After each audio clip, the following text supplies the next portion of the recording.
Hi guys, it's Ange. So today we are going to do part 2 of Madness in the Spanish royal family. Yesterday we ended with Juana's husband going on a journey to Brussels that took around a year.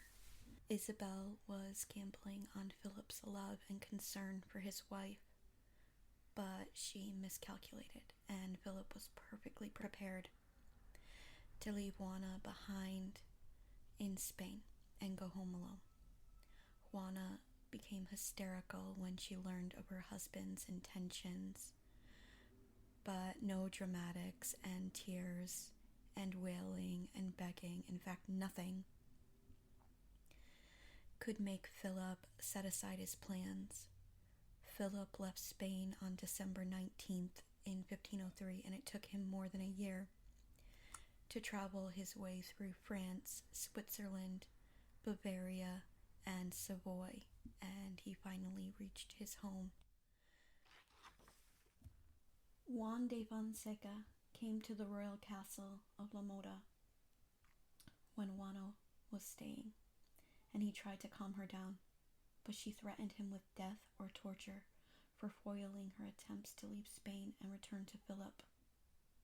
Fonseca retreated, horrified, but Juana came after him, and he only just escaped before the castle gate closed behind him. Juana flung herself against the iron bars, yelling and screaming until exhaustion overtook her, and she slid to the ground. There she remained all the freezing night long, apparently comatose. Eventually, Ferdinand and Isabella realized that Juana's sexual frenzy could be quenched only when she lay with Philip once again, and they decided to let her go.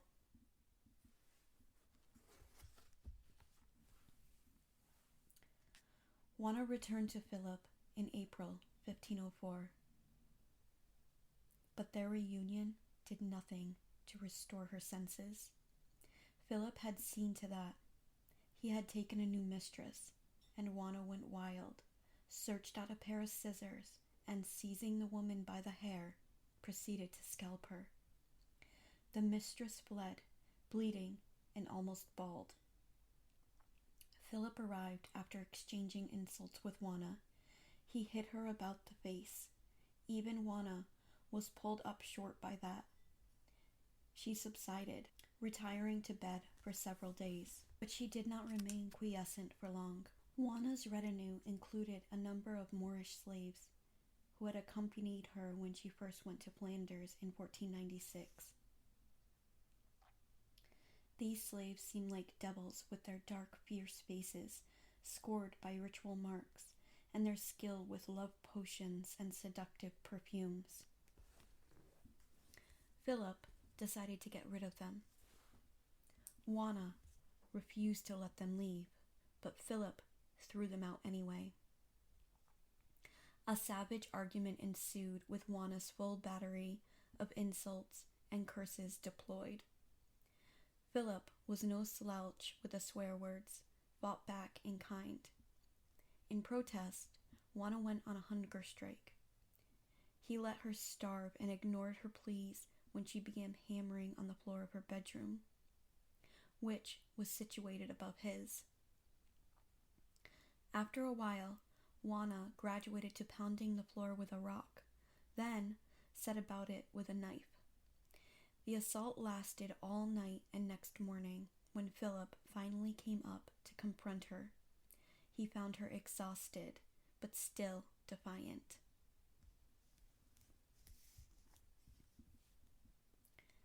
This war, and Juana's mother knew all about it, as herself worn out, she lay near death at the castle of La Moda. Queen Isabella died in late 1504, leaving behind a potentially disastrous situation. Juana was now Queen of Castile, but by her mother's express wish, Ferdinand was to be her regent. He would remain so if Juana returned out to be unable or unwilling to rule. Ferdinand did better than that. He made sure that his daughter would indeed prove unable because of her mental and emotional instability. That, of course, did away with Philip's chance to be king of Spain. Philip, for his part, also wanted Juana out of the way so that he could claim the throne for himself. Juana's father and husband were, in effect, conspiring against her, each for his own nefarious reasons, and it was just a matter of time before one or the other of them triumphed in the race to disinherit her. Philip struck first by forcing Juana, possibly by physical violence, to write a letter informing her father that she was coming to Spain with Philip to assume power in Castile. That done, Philip imprisoned her within the royal palace in Brussels and kept from her anyone who could report her plight to Ferdinand. 12 soldiers guarded Juana's apartment day and night, and even her chaplain was not allowed to speak with her, except to say mass. Having neutralized Juana, Philip looked around for allies opposed to Ferdinand. He concluded treaties with the French king Louis XII and his own father, Maximilian of Austria.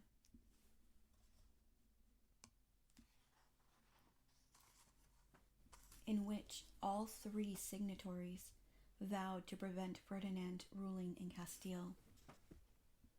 Ferdinand was outmaneuvered, but there was one recourse left: remarriage, which might provide new sons to challenge.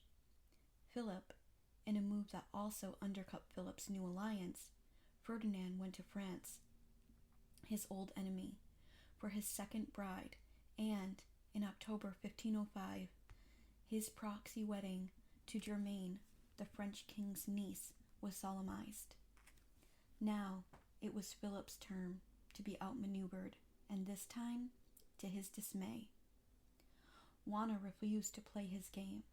She declined publicly to condemn her father's second marriage, as Philip demanded. Slowly, as Philip and Ferdinand parried for control, the situation was moving towards civil war. It appeared imminent when Philip tired of long-distance sparring. Early in 1506, he embarked an army, with Juana also on board, set sail for Spain. In response, Ferdinand called out the Aragonese militia and the artillery batteries of Medina del Campo to await what most presumed would be a Flemish invasion.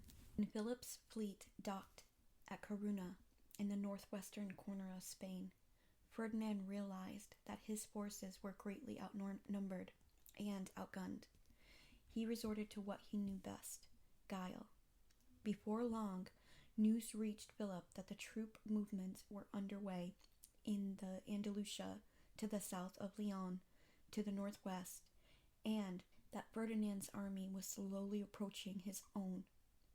Any day now, Philip would be encircled. By the 19th of June, 1506, Ferdinand's troops were only 10 kilometers away. The trap seemed about to close around Philip, but there was no fighting. Philip lost his nerves and agreed to negotiate with his father-in-law.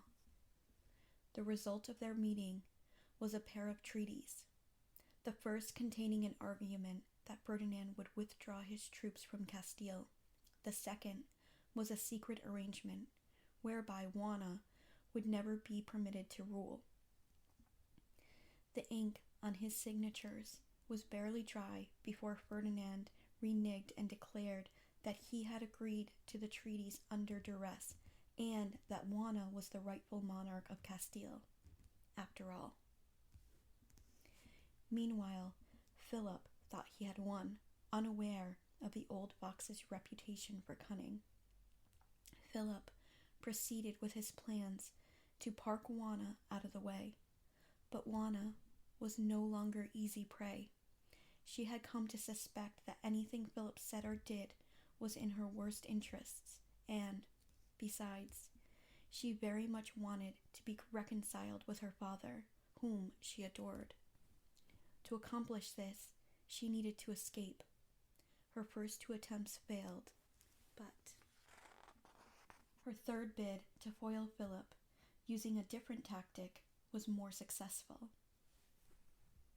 When Phillip demanded that the Cortes agree to putting his wife away as a mental incompetent, her cousin, Frederic Enrique, Admiral of Castile, went to assess the state of her mind for himself. The cousins spent 10 hours together. Juana was calm, perfectly in control of herself, and the Admiral found her conversations both intelligent and astute. No way, he told Phillip later, would he connive any scheme to have Juana pronounced unfit. The Admiral defended her so forcefully that the Cortes threw out Philip's proposal. Frustrated and furious, he moved his army onto Burgos in northern Spain. It was here that fate intervened and provided the perfect, if tragic, solution to the problem of Philip the Handsome, scourge of the royal house of Spain. Okay guys, so we're gonna end there with Philip being realized for who he is, and Juana finally having a little bit of help. Alright, I will see you all again soon, and as always, I hope you learned a lot.